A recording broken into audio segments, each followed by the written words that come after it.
I mean, show us that bus there. I bought this Here's the one. Bought this from Aldi. Can you pass it here in case I'm not in shot? I could do that. I should do Show that. the camera. This is the Jolly Boys outing Aldi figures of the main cast on the coach. But it's very significant because Michael Martin, you were actually one of the Jolly Boys, weren't you? Yeah. Literally, in the yellow jacket for the BBC. That was me. BBC wardrobe issue back in May 1989. Yeah. Lovely 2-week job when we went down, courtesy of the BBC. Margate, it was Margate and Ramsgate, wasn't it? Margate and Ramsgate, 1989. And it was the Christmas special for that year. Yeah. And we had a wonderful time. And you told me me got paid for it. What a way it's been 2 weeks. And you said you literally actually started on at the TV centre on the coach, the actual coach, which the real coach. Comes to that later on. Yeah. Which actually did blow up. It did. And you left the BBC centre, all of you, all the cast, and obviously some of the film cameras and crew. Yeah. Went through London. At what point did you actually start filming? Well, we started filming at the halfway house. Halfway there, you remember the scenes at the halfway house? And you actually really did stop there? We did. We stopped and we had lunch there. We had a lovely time before we carried on to Margate.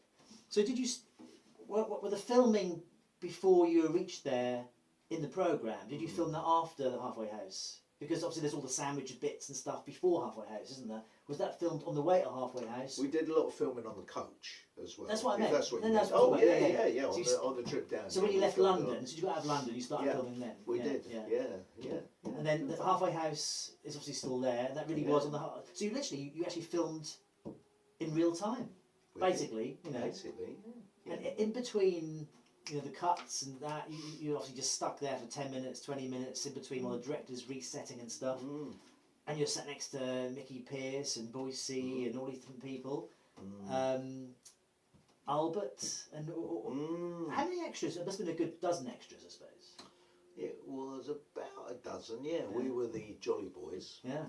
And like I say, you blink and you miss us half the time. But I think big fans of the programme, and particularly that episode, will definitely know.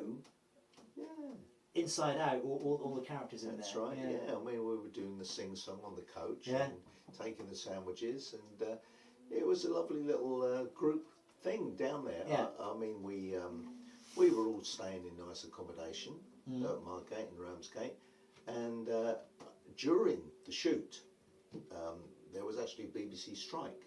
Oh, you said, yeah. And I think it was 3-4 days when we were actually just down in Margate waiting for the technicians to come back to work. So all the Jolly Boys, us all in the background, we went to France. On the ferry? Yeah, we did, courtesy of the BBC. Wow. Yeah, so that was a nice little bonus as well. You stayed in the hotel for 2 weeks?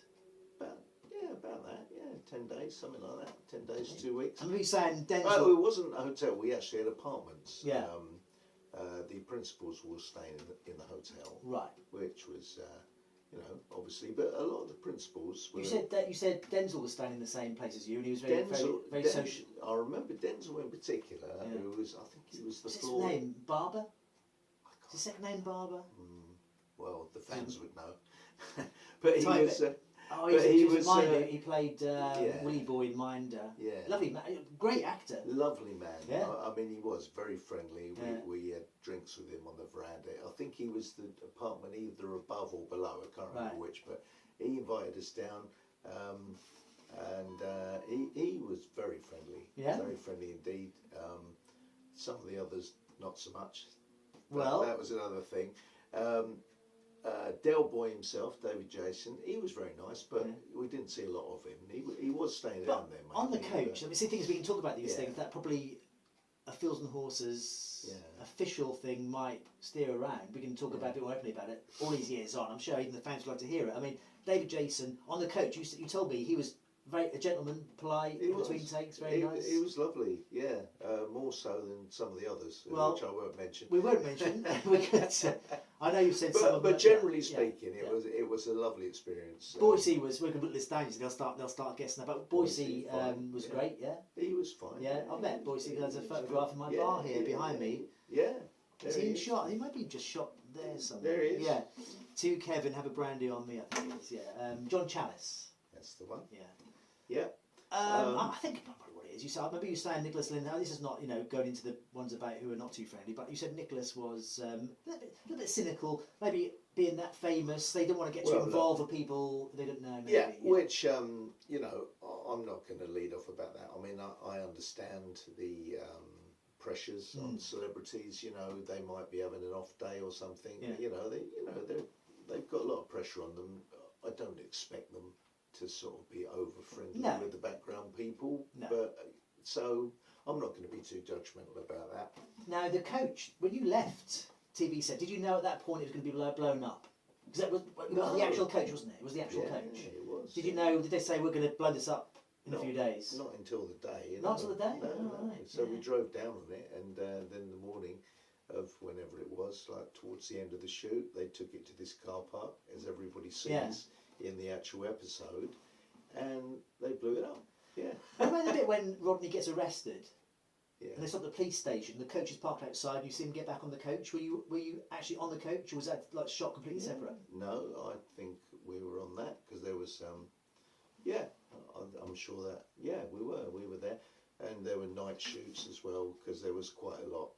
When they're stranded, aren't they? After the coaches, we were involved in those shots at the station, the night shoots. Some of those shots are shot on videotape, and yet a lot of the outside location stuff shot on film. But I noticed those bits outside the Margate station is shot on video, and it almost looks kind of like almost studio-esque. Well, you can tell the difference. I haven't noticed that myself. I haven't seen it for a long time. Not so much the outside the station, but when they're walking around the streets, it looks like a videotape, and it almost looked like a sort of like a studio kind of setting. But who knows? But obviously, we did a lot of night shots in Margate. Yeah, I remember specifically. Yeah. And the beach shots. You didn't get dragged into being on the roller coaster stuff and like all the.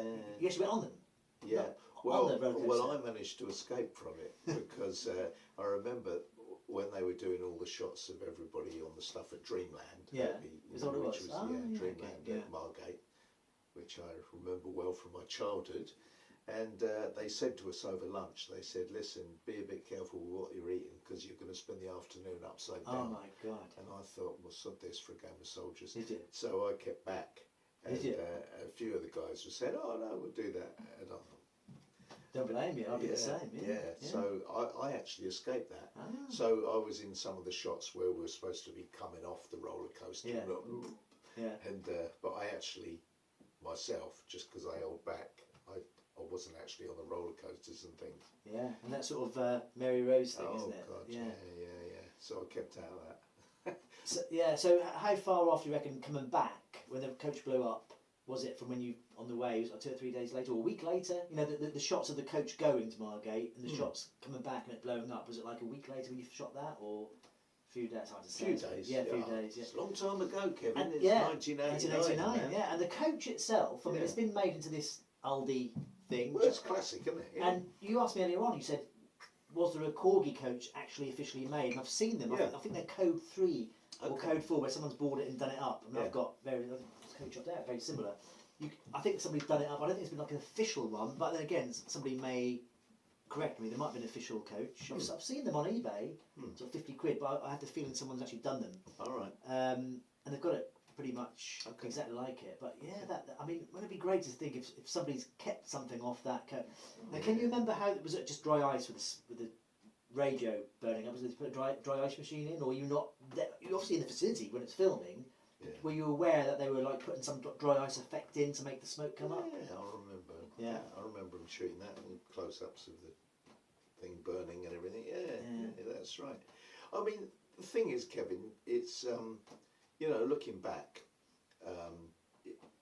it's become a very iconic thing, hasn't it? But at the time, you don't realise what it's going to become. Well, after the Lovejoys you would have made you would have made more of it at the time. I mean, by the time 1989 that we did that Christmas special, Jolly Boys Outing, obviously by then, Fools and Horses was very well established and it was very popular. Yeah. But but not the kind of legend and iconic thing that it's become now. Yeah. So, the point I'm making is it means a lot more now than it did at the time. Yeah, I remember seeing it. Yeah. And always remember the year after, 1990, I think it was called Yeah. Rodney Come Home, and it Right. was just a bit of a flat episode. As much as I love it now, Yeah. looking back, it was like, everyone was saying it's not as good as last year, it's a bit of a flat, but things have got to go down Well- to come up. But it told us, it's like a drama, it told us a story. That's right. Then it's- Well, yeah, I mean, I think it was the turning point. I think Jolly Boy's outing was almost like a turning point yeah. where it's winding down. There's a few more specials left. Yeah, yeah. Well, Another obviously- series left as well. And I mean, you know, you've got to put it into perspective. You know, obviously, American sitcoms, they have about 20 writers Yeah. on everything. Mm. And John Sullivan, I mean, he did the whole thing just on his own Yeah. for all those endless series for year after year. I mean, bloody impressive, isn't it? Yeah, You know, yeah. what he did, what he achieved as a writer, Yeah. brilliant. So, you know, to draw on that for so many years. I mean, I always loved Fools and Horses right to the end. Yeah. But personally, and I don't think I'm alone, I think the earlier episodes. Oh, amazing, Grandad, yeah. much I do like. better. I love Albert episodes as well. Oh yeah, For yeah. me, yeah. I mean, a lot of the Albert ones are great as well. I mean, but my favourite, just personally, I mean, Grandad, they were the Yeah. ones for me. You know, like when they were struggling against the world. yeah, brilliant. But when they brought the women in and they started getting a Dates bit was bizarre, 1988 when Raquel first appeared. And I think that was a Yeah. point where it was like a turning point where Yeah. it lost its. For Definitely. me, I'm not saying I'm a And you know, they went to Florida and Big like Fools and gangsters, and it all, and when he goes to the stately home, and That was series two. Yeah, I was going to say, for Well, me, way beyond that. I mean, we're talking about people often do compare Minder and Fools and Horses. They are there's similar storylines, and you were in a couple of Minders as well. But, Yeah. but I must ask you about the other Fools and Horses episodes in a second as well, which you've Yeah, probably yeah. talked about. But briefly, for me, I think series 5 Hmm. of Fools and Horses for me was the peak, which is like the supermarket one you were in. You were in Yeah. that, weren't you? Supermarket It one. was called The Longest Night. Yeah, Yeah, with yeah. our brother Rat John Barden was in. Yeah, he was as the supermarket manager. Yeah. he was. Derek Martin, must mention about Derek Martin was in episode Fatal Attraction. Was it Fatal Attraction? That's the actual film. It was a play on the words Fatal Attraction. Fatal, I can't remember what it's called, but what's the film called? Fatal Attraction, isn't it? Fatal Attraction. It was a play on Or those as Bob words. Moncus would say, fecal impaction. Yeah, it might be called that. It's a similar sort of thing where they'll have a stalker. Derek Martin was in, who played Charlie Slater in EastEnders. Yeah. He was in that, wasn't he? And He was. there was one point we all had dinner recently. There was Jeff Stevenson, who of course played the comedian and the Policeman. copper Yeah, into Hull and back. There was him, that's right. you, Derek Martin, Yeah. and someone else. Jeff, Derek, you, and we were sitting there. I said, "Do you realise we've got 3 cast members of Right. Fools and Horses?" That was a few years ago. Yeah, but Yeah. I'm sure we've got a photograph of that. But we Yeah, did yeah, digress. So your other episodes was The Longest Night, Yeah. and so you were the shadow, the black chap who robbed the supermarket. Yeah. You stood behind him when he was That's putting the in the peas lo- down his in The Longest Night, longest yeah. night. Yeah, Yeah, and you were yeah. in various scenes on that as well. That's right. Yeah. And the other one was the obviously Jolly Boys. And the other one was the when Raquel was pregnant and the baby. You were Yeah, in the corridor. And I had my 2 kids in that as well. When they were, Chris when they were and little. Laurie Chris was and in Laurie, that. yeah, they were in that. Yeah. Yeah, when she was having the baby. Yeah, and they're sitting in the corridor. And Ronnie goes, "Del, what is it?" And Del goes, "It's a baby." Where was that filmed in a real hospital or the TV centre? It was at a hospital. Oh. I can't remember which one. Yeah. Somewhere in North London. Right. Yeah. Yeah. Yeah. Well, we've covered a Those few are the things. I days. don't know if we've talked about anything that's not been asked before, but the point is we're just sat here amongst the Jolly Boy memorabilia. And we There thought it is. we'll have a quick chat about it. And I've still got a guitar in my hand because we haven't rehearsed the end titles.